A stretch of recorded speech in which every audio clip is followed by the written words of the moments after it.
Let's now test this simple application on Android. To do so, there is a step that's required once on Android, which is different than iOS, and that step is to create a device emulator. You can also plug in an actual Android device and test on that, and that's actually a much better option if you have an Android device. But if you don't, an emulator is good enough.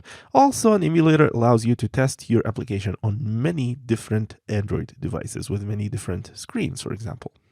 To create a device emulator, we need to open up Android Studio, and we need to start a new Android Studio project. We can actually open our existing Android Studio project, but I'd recommend against that because sometimes Android Studio updates your project without you realizing it. And we really just need a dummy application to get to the menu where we can launch the Android AVD Manager. So go ahead and just create a default application with all default options. And once you're inside the full Android Studio menu, you want this icon here, the AVD Manager. Sometimes you can also access it via Tools, Android AVD Manager. So I have one virtual device pre-configured, which is running on Android 8. However, for React Native, we need to create a new virtual device that's running on Android 6. So click on Create Virtual Device, and I'll go ahead and pick Pixel. Click Next. And when the tool asks you about a system image, you want to pick Marshmallow. Now it looks like I need to download that, so just go ahead and do that. It's actually weird because I remember we did download that during the installation. But if you see a download link next to Marshmallow, just go ahead and click it. When you click on Marshmallow now, you can go ahead and click Next. And this window is going to ask you about some configuration here, the orientation and many other things. Let's just use the defaults, click Finish, and you should see the new device right here, which is running on Android 6.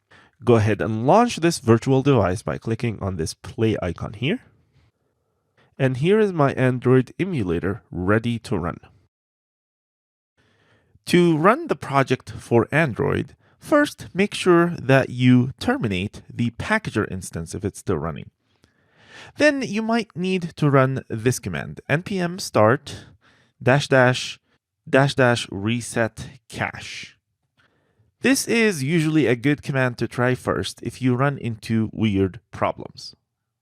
I'm going to kill the packager one more time, and then run the command that you need to run the project on Android, which is React Native run Android.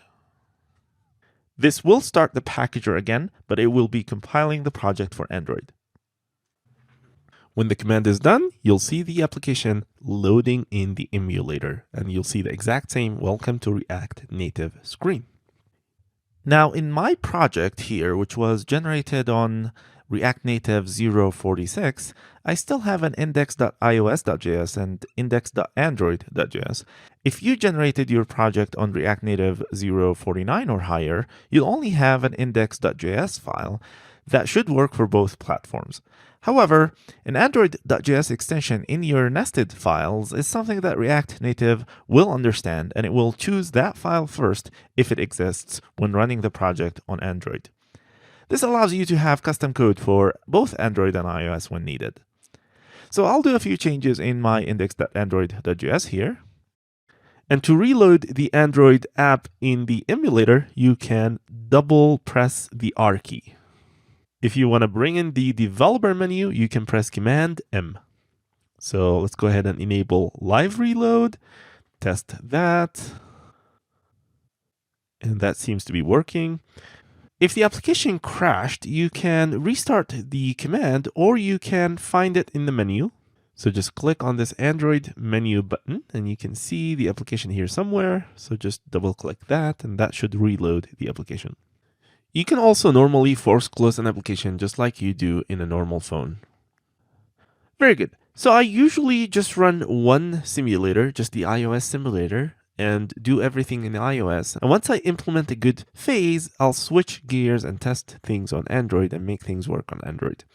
So I'll go ahead and just close this emulator and go back to testing with iOS only. You might need to restart the React Native packager to get things to run again on the iOS simulator.